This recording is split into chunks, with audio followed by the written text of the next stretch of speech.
સાળંગપુર આવતા લાખો ભક્તો દાદાના દર્શન તો કરે છે, પણ આજે અમે તમને કરાવીશું એ પૌરાણિક કૂવાના અંદરના એક્સક્લુઝિવ દર્શન, જેનો ઇતિહાસ સાક્ષાત ભગવાન સ્વામિનારાયણ સાથે જોડાયેલો છે. આ કૂવાની પાસે જ ગોપાળાનંદ સ્વામીએ હનુમાનજી મહારાજની મૂર્તિની સ્થાપના કરી હતી. દાદાની મૂર્તિની બિલકુલ સમ્મુખ આવેલા આ કૂવામાં એવું તો શું છે કે જેનું જળ છાંટવાથી નકારાત્મક શક્તિઓ પળવારમાં દૂર થઈ જાય છે? જુઓ કૂવાની અંદરનો આ દુર્લભ નજારો.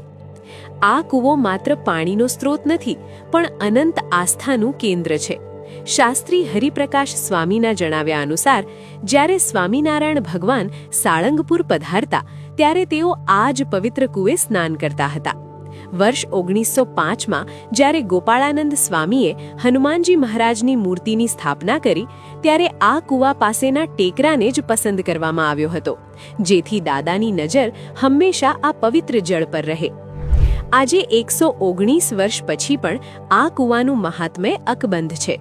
દર શનિવારે આ કૂવામાંથી જળ કાઢીને હનુમાનજી દાદાને અર્પણ કરવામાં આવે છે અને ગોપાળાનંદ સ્વામીની ચમત્કારિક લાકડીનો જળાભિષેક કરવામાં આવે છે. આ પ્રસાદીનું જળ લેવા માટે ભક્તોની લાંબી કતારો લાગે છે. ભક્તોમાં એવી માન્યતા છે કે આ પ્રસાદના પાણીના છંટકાવ માત્રથી વ્યક્તિને ભૂત પ્રેતનો વળગાડ દૂર થાય છે, તો ઘર અને ઓફિસ જેવી જગ્યા પવિત્ર થાય છે.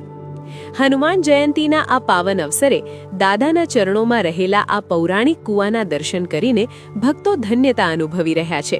જો તમે પણ આ પવિત્ર કૂવાના દર્શન પહેલીવાર કર્યા હોય તો કોમેન્ટમાં જય કષ્ટભંજન દેવ જરૂર લખજો અને આ દુર્લભ દર્શન અન્ય ભક્તો સુધી પણ પહોંચાડજો.